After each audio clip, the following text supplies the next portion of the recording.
Hey y'all, Shayla from Making Lemonade from Lemons, and today we're having breakfast burritos for breakfast. And I had someone ask me about how I make my flour tortillas and requested a video, so I am doing this because of that request. We are out of tortillas, and so I needed to make a batch, and so I just thought I'd bring you along. Okay, so pretty much all you need to make flour tortillas is flour, salt, a type of solid fat, and baking powder. Now, some people don't add baking powder to theirs, but I like to add it to mine. Another thing is, you can use all-purpose flour. I just like to use bread flour because it's a little bit softer. So, we're going to get started. Okay, so the first thing you're going to do is you're going to measure out your flour. So it takes 2.5 cups per recipe. I'm gonna double the recipe because we eat lots of tortillas. So I'm gonna put in 5 cups. Whenever it comes to any kind of bread product, it's a little bit more by feel than it is by exact measurement anyways. A lot of it depends on your flour's hydration level, and so whenever it is more humid outside, then you will need less liquid. So I just go based off of how it feels. So that was 3, 4, and 5. And like I said, this is bread flour. You can use all-purpose flour, no problems. Okay, so it calls for 1/4 cup of lard or shortening, but I use coconut oil and it works out just fine with coconut oil.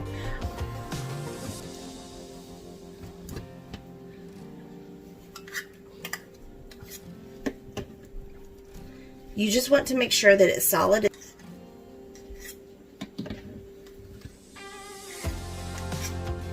Now, I have seen people use oils, like liquids. I like it better whenever you use the solid.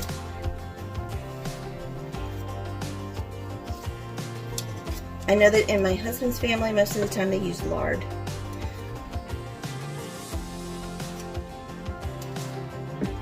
All right.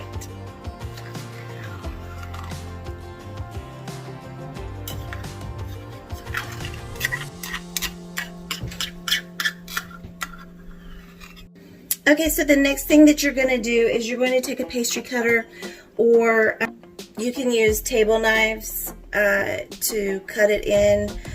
You can also use your fingers if you really want to. That's fine too, either way. But you're just going to take it and you're just going to cut it in until it looks like coarse meal.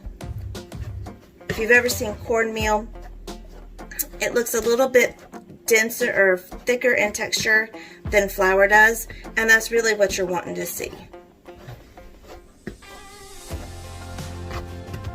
Now, what I didn't do, and I should have, was I did not put the salt and the baking powder in. So I should have done that, sifted it in there with it before I started putting the oil in, but it's okay. It won't hurt anything. I just have to mix it up good anyways. So you're going to put 1/4 teaspoon of salt and 1/4 teaspoon of baking powder per recipe, and since I'm doubling it, I'm putting 1/2 teaspoon. And most of the time I don't even measure my salt like that. I just kind of pour it in my palm, but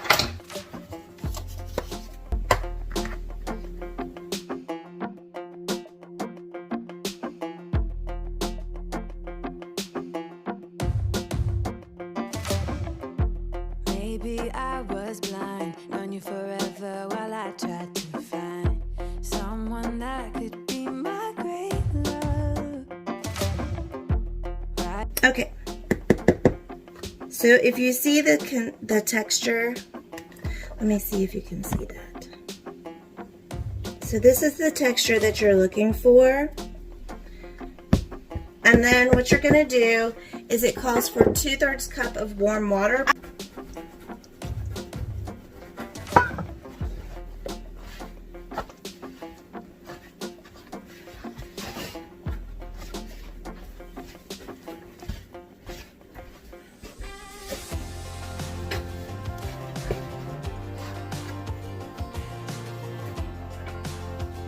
Okay, so the next thing I'm going to do is I'm going to, and if you guys hear some background noise, my son is cleaning the stove where he just fried up some bacon.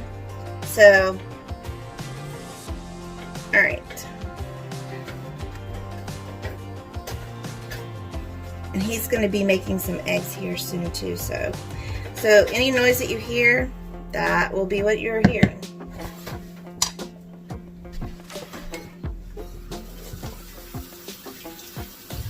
Alright, so I'm going to turn it out onto my work surface, and I'm going to knead it for a little bit.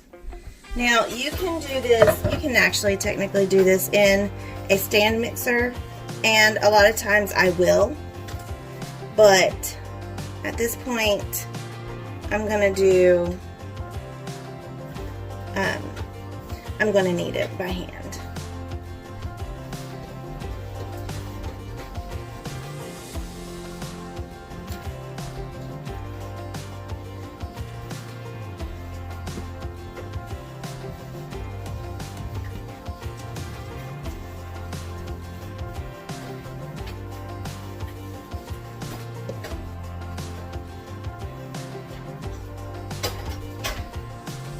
And you might think initially that it's dry, but once you start working that dough, you'll see it's actually slightly sticky. Okay, so at this point, after kneading, which helps the gluten development in your dough, it helps to strengthen it. And so at this point, after you've kneaded it for about 8 to 10 minutes, you're gonna see a dough that has a little bit of bounce back, even though this is with baking powder and not with yeast. You're still gonna see that same bounce back. All right, so what I'm gonna do is I'm going to leave this in a bowl over here. I'm going to put a little bit of, spray a little bit of oil in it just to keep it from sticking. It shouldn't, but just in case. After I cover it, I'm going to let it sit for about 15 minutes.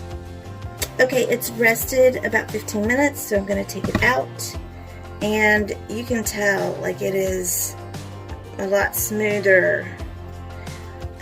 So I'm going to break it off, roll it up, and make it into, I'm going to flatten it out just a little bit. That's what I normally do, and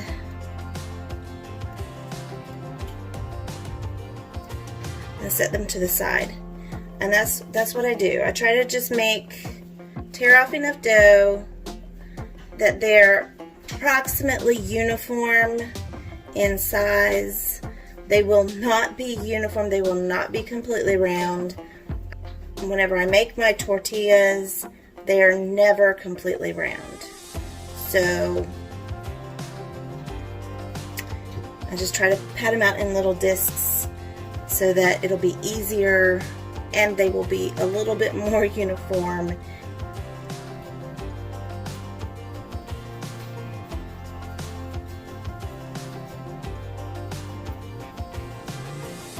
Now the recipe says that it will make approximately 16, I think is what it said.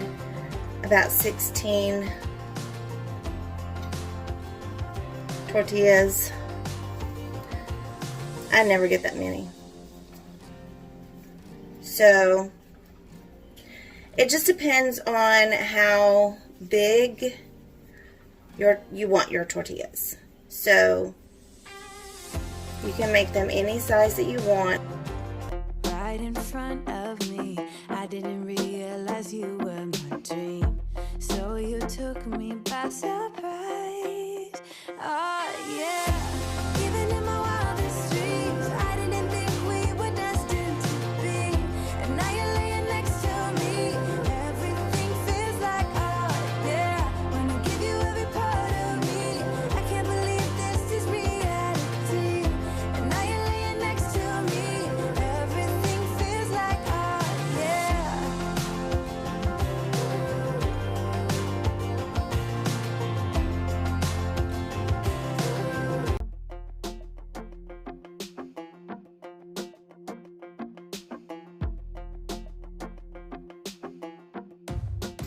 While you are making the little discs, the dough of the first ones will rest, and so you want them to rest a little bit before you start to roll them out into tortillas. So this actually gives them the opportunity to relax a little bit, and that will keep it from trying to shrink as you roll them out.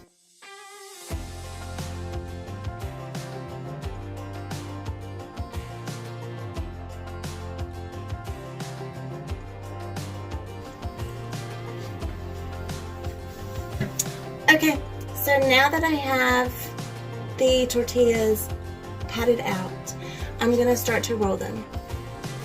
Now that I have the tortillas separated out into little balls of dough, I am going to roll them out. Now whenever I roll them out, I'm only going to put just a slight bit of flour on the countertop, and it's just to keep it from sticking too much. And you can actually roll them out as thick or as thin as you want.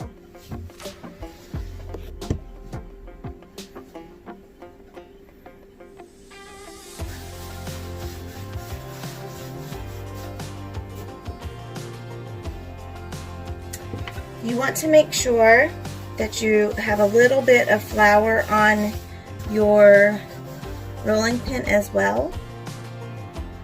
And I'm going to start with these that I had done at first.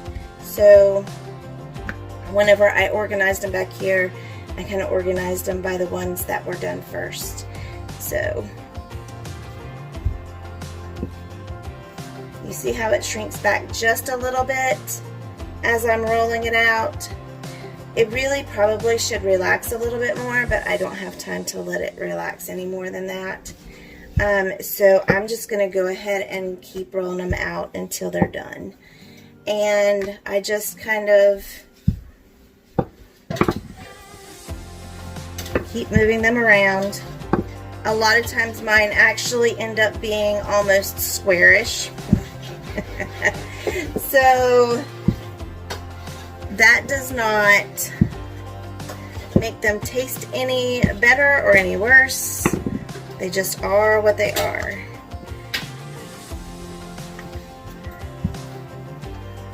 Like I said, often mine do not turn out to be round, and that's okay.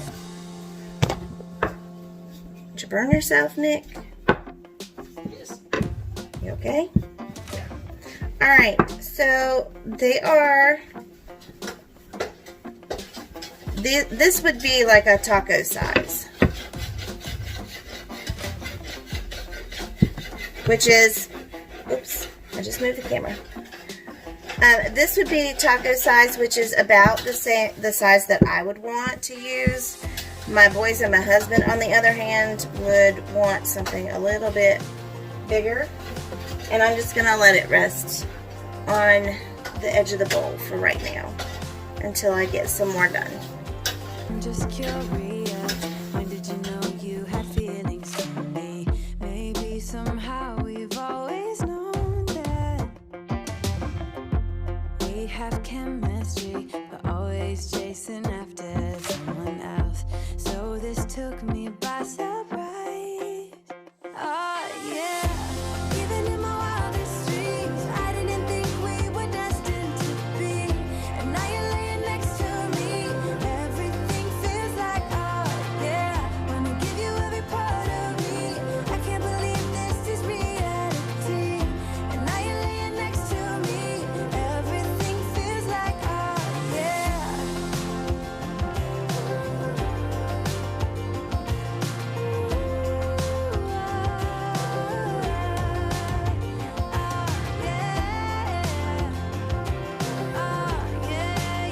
Okay, so now that I have rolled them out into tortillas, I'm going to cook them. And what you need to make sure is you need to make sure that whenever you start cooking them, that your pan is already hot.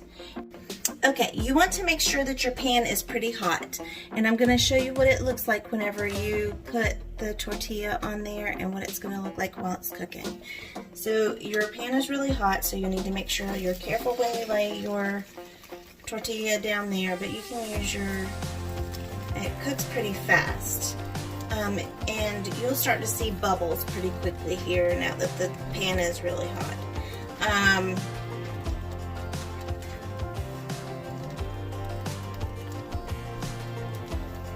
There's little bubbles that are starting to come up right here and there. And you're really only going to let it cook just a few seconds on each side. Whenever I say a few, I mean, I don't count, I just look to see what it looks like. And see how it's puffy? That means it's cooking. And see, this is what you want to see. You want to see this kind of browning on that side when you're cooking it. And see, like I said, my tortillas are not ever completely round, and I'm okay with that.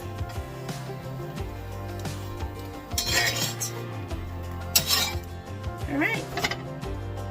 So we're going to do another one. Even in my wildest dreams. Oh yeah, even in my wildest dreams, I didn't think we were destined to be. And now you're laying next to me. Everything feels like, oh yeah, wanna give you every part of me. I can't believe this is reality. And now you're laying next to me. Everything feels like, oh yeah.